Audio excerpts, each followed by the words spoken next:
আসসালামু আলাইকুম, শুভ সকাল। সবাইকে আজকের সকালে শুভেচ্ছা জানাচ্ছি। হাড় কাঁপানো শীত, চারিদিকে আজকে প্রচুর কুয়াশা। আপনারা দেখছেন শীতের প্রভাব, জনজীবন এখন বিপর্যয়।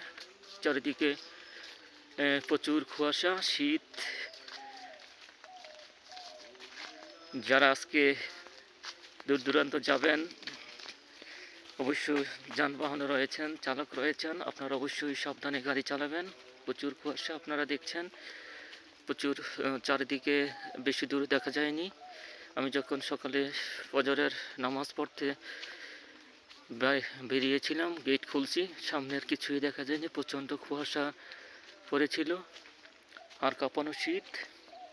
চারিদিকে শুধু এখন একটু সকলে যেখানে একটু গরম পরিবেশ সেখানেই যাচ্ছে, চুলা কাছে বসছে, আগুন জ্বালিয়ে শীত নিবানোর চেষ্টা করছে। প্রচণ্ড শীতের প্রভাব এখন বিস্তার চারিদিকে। দিন যত যাচ্ছে শীত বাড়ছে, এই এখন বোঝা যাচ্ছে যে শীত আসছে। শীতকালে শীতের যেই স্বাদ, শীতের যেই মজা, আসলে এখন পরিপূর্ণতা শীতের চলে আসছে। শীতের রেশ এখন বোঝা যাচ্ছে, শীত কী পরিমাণ মানুষের শরীরে প্রবেশ করে। শীতের সেই প্রভাবটি এখন আজকে প্রচণ্ড শীত, তাপদাহ শীতের। সকলে এখন একটু গরম পরিবেশে যাচ্ছে, শীতটা দূর হোক।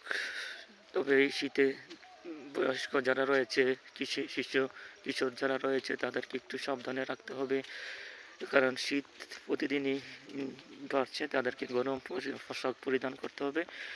আজকের মতো শীতের সকাল এখানেই রাখছি। সকলে ভালো থাকবেন। ভিডিওটি ভালো লাগলে শেয়ার করবেন, অন্যদের দেখার সুযোগ করে দিবেন। সকলের প্রতি শুভকামনা জানিয়ে বিদায় নিচ্ছি। আসসালামু আলাইকুম ওয়া রাহমাতুল্লাহি ওয়া বারাকাতুহু। সকলে আমার ভিডিওটি ভালো লাগলে শেয়ার করবেন, অন্যদের দেখার সুযোগ করে দিবেন। শুকুর ভাই, কি অবস্থা? শীত তো দেখছেন কি পরিমাণ? হ্যাঁ, কি পরিমাণ শীত আজকে শীতের সকালে যায়। ঠিক আছে। আমাদের একজন বড় ভাই আমার এলাকার, ওনার জন্য সবাই দোয়া করবেন। ওনার দুই ছেলেই সরকারি চাকরিজীবী। উনি নামাজ পড়ে খায়, আল্লাহ বিল্লাহ করে। ওনার সুখের জীবন, ওনার মতো সকলে যেন আসতে পারে, সেটা সকলেই প্রত্যাশা করে। সকলেই ভালো থাকবেন। আসসালামু আলাইকুম।